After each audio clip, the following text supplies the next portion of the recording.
Welcome back, everyone. My name is Ember, and we are back once again with One Piece. This time we're on Volume 4.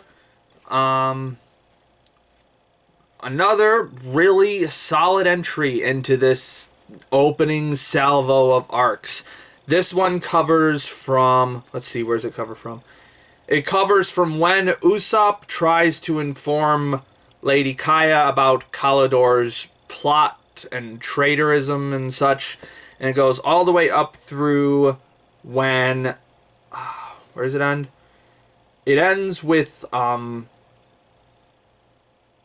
Usopp's crew of children taking Kaya away to somewhere safe as Luffy and Zoro are about to fight Kalidor.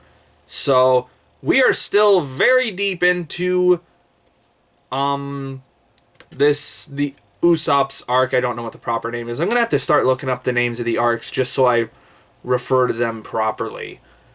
But yeah, hell of a lot of fun. I do have a few minor nitpicks that I'm just gonna list off real quickly. First is again, these are just super minor nitpicks, not something that wholly disrupted my experience, but just some things where I went, I don't know about that. The point where Kaya learns that Kalidor is a traitor and is trying to kill her, and she decides, I'm gonna go talk to him. I'm like, I don't know about that, honey. So, and I get that she's a sheltered, spoiled heiress who doesn't really know a whole lot about the world, but it was more specifically the way that it was set up and phrased that gave me pause as to how that was going to play out. But it turned out that she did in fact have a couple backup plans. She even brought a pistol to shoot him with, though that didn't go quite so well because his psychological attacks on her were too strong. So that turned out pretty good. The only other nitpick is more of a aesthetic nitpick in that Kalidor, also known as Kuro, his pirate crew has like a cat theme to it, which is cool. I like the cat theme, and they really do run with that in some interesting ways. But if we're doing a story about the pirate who cried wolf, but the wolf is a cat guy, that's my only major aesthetic nitpick. So like, I would maybe Oda purposefully went against the grain with that. Who knows? But it would have been a more thematically fitting, I guess. Or that could read as just really on the nose and just super generic. Who knows? Either way. Now for all the good stuff, because there is a lot of good stuff. I like how Oda goes when he's setting up these main characters like Zoro and Usopp and Nami.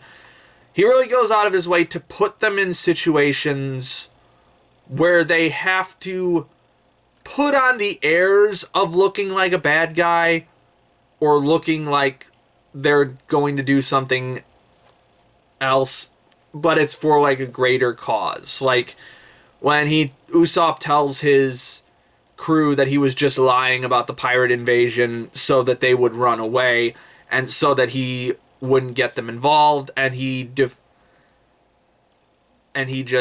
tries to put all the problems on himself. So that was a nice little bit of self-sacrifice move there. And in general, that's what makes a lot of these main cast members so likable. I don't know if it's going to get repetitive at some point, but for now it's working, and I'm enjoying it. Let's see. And once again, I just have to praise how quick this arc is moving despite how long it is. Or not how quick it's moving, how quick it is and easy it is to read, I should say.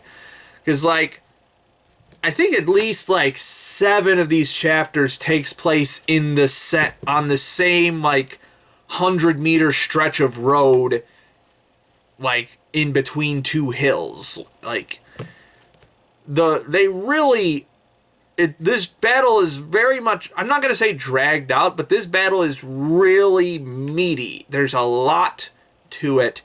And it never feels stagnant, even though it's just staying in the same place. There's a lot going on. There's a lot of twists and turns to it, especially with Django, the hypnotist, constantly throwing out wild cards here and there.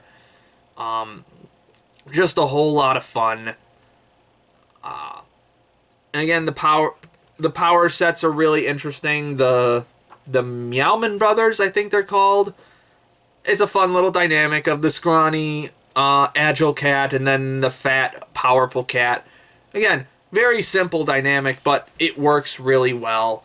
And it really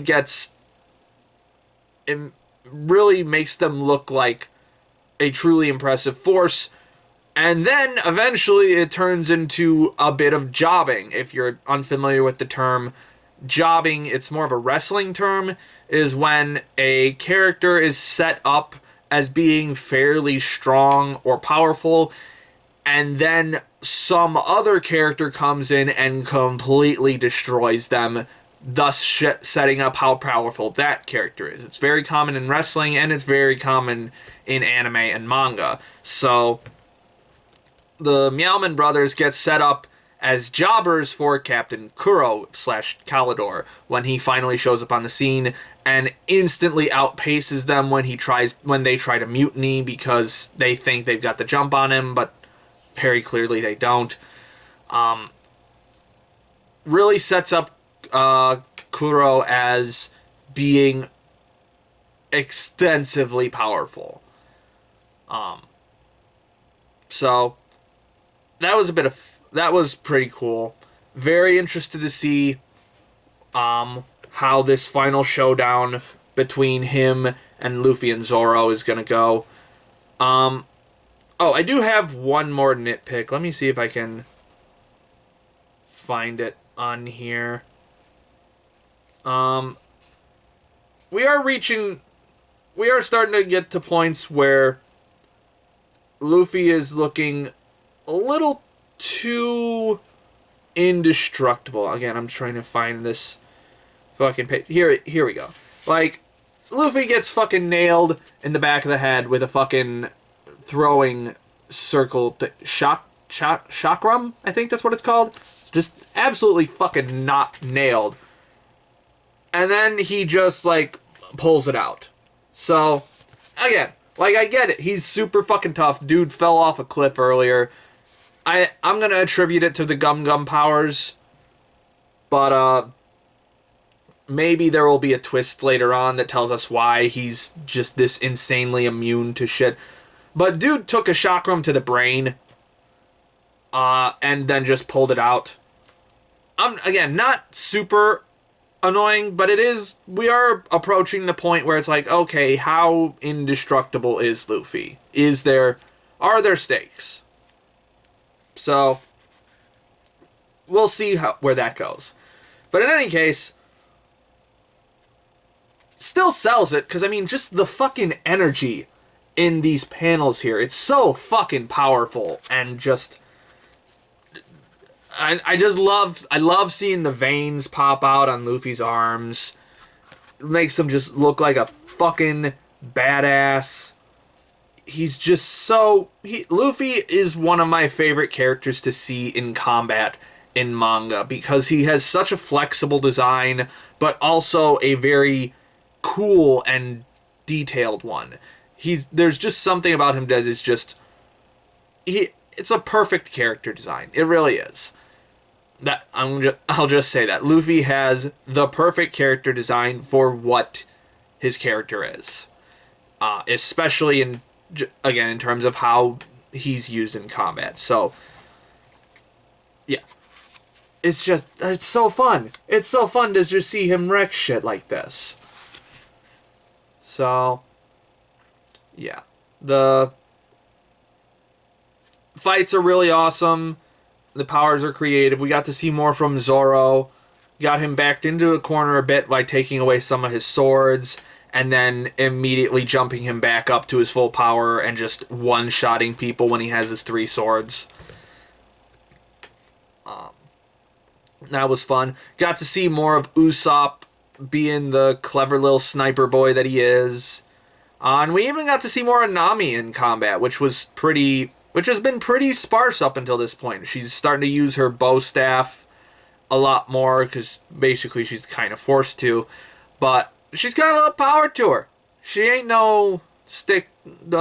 She ain't no stick figure. She ain't a pushover. So it's fun to see her in combat a little bit more. That's about all I have to say on the action side, I think.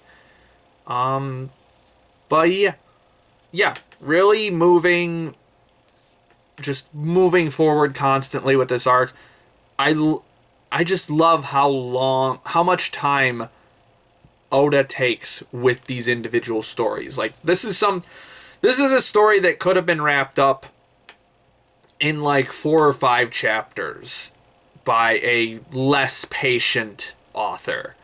But Oda is just pouring as much creativity and intensity as he can into these arcs to make them as fleshed out and as bombastic and memorable as possible. Like, these are like full anime stories on their own.